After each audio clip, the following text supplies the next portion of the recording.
So let's look at another example, and this one will deal with Plato. Okay,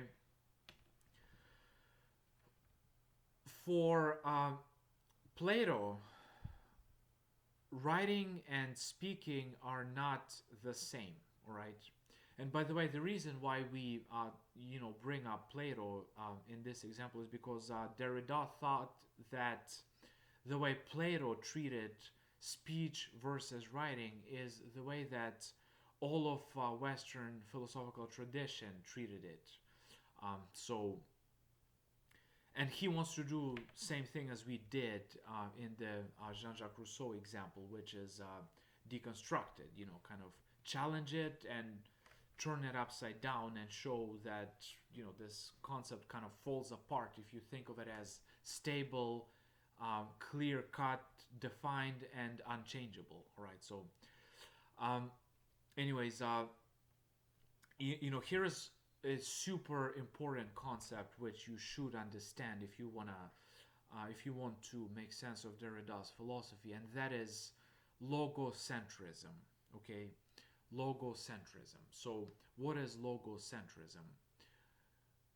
Well, it comes from the word logos. And what is logos? Logos is actually one of these words which is literally untranslatable. Okay, it's a Greek word, and we get logic from logos, but the word logos itself, it can mean word, it can mean logic, it can mean sense, it can mean coherence. It's not translatable, but um, you probably get the feeling it's kind of logical coherence. That's approximately what it means. So um, going back to Plato and this business of logocentrism, let's look at what Plato thought about speech versus writing. Okay, by the way, let me ask you a super interesting question. Why didn't Socrates write anything? So if you read Plato, you every single one of his works features Socrates. Socrates has a conversation with Protagoras, with Gorgias, with Meno, with a whole bunch of characters, but uh, Socrates never wrote. That's kind of a curious thing. Why didn't he write? And that's the reason why, because he thought um, that when you write something down, you corrupt human speech.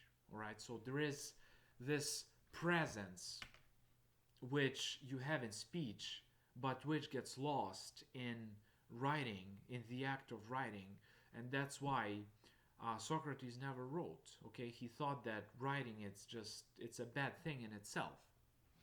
All right, and Derrida wants to look at this concept of logocentrism. All right, so if we are thinking logocentrically, what do we do? All right, we uh, favor speech, voice, uh, verbal communication to writing. Okay, so in this case,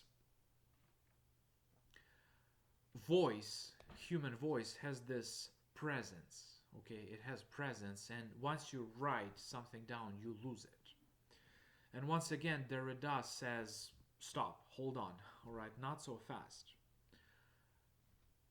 Let's not hurry up, with the conclusion. Well, and then he says, well, really, is writing inferior to human speech?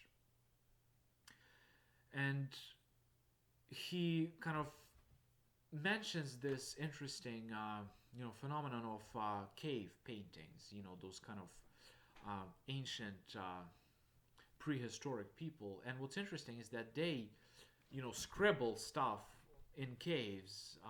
They make all these inscriptions, and in some sense, um, it almost seems like there was writing before there was spoken speech. That's really, kind of a curious thought. think about uh, these Neanderthal men, all these caves. I mean, they have these kind of scribbles, they have animals drawn, but they don't have any text. Um, like there was writing. Sorry, before there was speech, there was writing. Believe it or not, like even kind of basic pottery, basic cave inscriptions, they are forms of writing. Okay, maybe not like sort of linguistic, but they're pictorial form of writing. And amazingly, logocentrism gets kind of turned upside down, because instead of speech being corrupted by writing, we kind of get the opposite picture. Perhaps speech is a corruption of writing, the other way. Because there was writing before there was speech.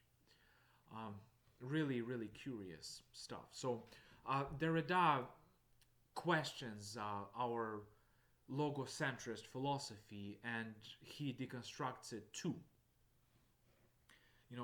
He's not satisfied with sort of Plato, with Plato's view that writing corrupts speech. And also he gets into some pretty heavyweight philosophical gymnastics, and he invokes linguistics. If you guys remember from the beginning of this video, I said that Derrida was influenced by Saussure and the Swiss linguist, and Derrida gets into this super complicated business about signifier and signified, and sort of how language works, and he questions this sort of assumption about writing being not present, because there are some things to it which are present, but I don't want to get into this right now.